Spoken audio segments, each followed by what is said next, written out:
Hello friends, Venkateswara స్వామి భక్తి పరీక్ష.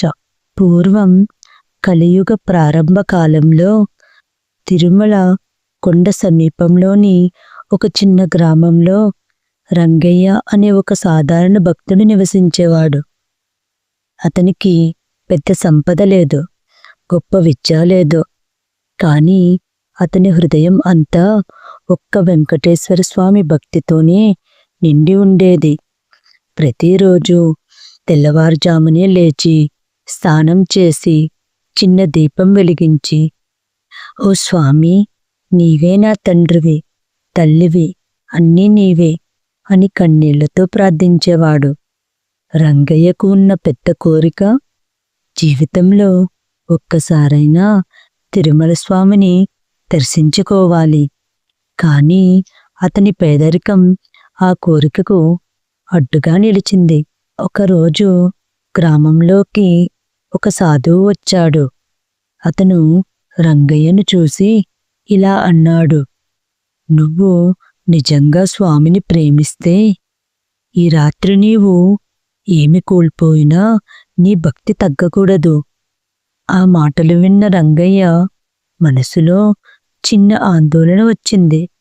కానీ వెంటనే స్వామి నామస్మరణతో తన మనసును శాంతింపజేశాడు. మొదటి పరీక్ష, ఆస్తి నష్టం. అదే రాత్రి రంగయ్య చిన్న ఇల్లు అగ్ని ప్రమాదానికి గురైంది. ఇల్లు కాలిపోయింది. అతనికి ఉన్న కొద్దిపాటి సామాను కూడా పోయింది. గ్రామస్తులు వచ్చి, ఇప్పుడు నీ దేవుడు ఎక్కడున్నాడు అని ప్రశ్నించారు. రంగయ్య మాత్రం కన్నీళ్లు తుడుచుకుని ఇలా అన్నాడు, స్వామి ఇచ్చాడు, స్వామే తీసుకున్నాడు. ఇంట్లో నాకు బాధ లేదు. అతన్ని మాటల్లో కోపం లేదు, బాధ లేదు, కేవలం భక్తి మాత్రమే ఉంది. రెండో పరీక్ష, ఆకలి, అవమానం. ఇల్లు పోయిన తర్వాత రంగయ్యకు తిండి కూడా దొరకలేదు. గ్రామంలో కొందరు అతనిని చిన్నచూపు చూశారు, కొంతమంది అవమానించారు. అయినా ప్రతిరోజు సాయంత్రం, ఓ వెంకటేశ్వర, నన్ను వదలకు అని ప్రార్థించేవాడు. ఆకలితో ఉన్న అతని నోట్లో నుంచి స్వామి నామం తప్ప మరో మాట రాలేదు. మూడో పరీక్ష, విశ్వాసం. ఒకరోజు ఒక అన్యోన్యుడు రంగయ్య దగ్గరకు వచ్చి, నీ దేవుడు నీకోసం ఏమి చేశాడు? నీ భక్తి వదిలేస్తే జీవితం బాగుంటుంది అన్నాడు.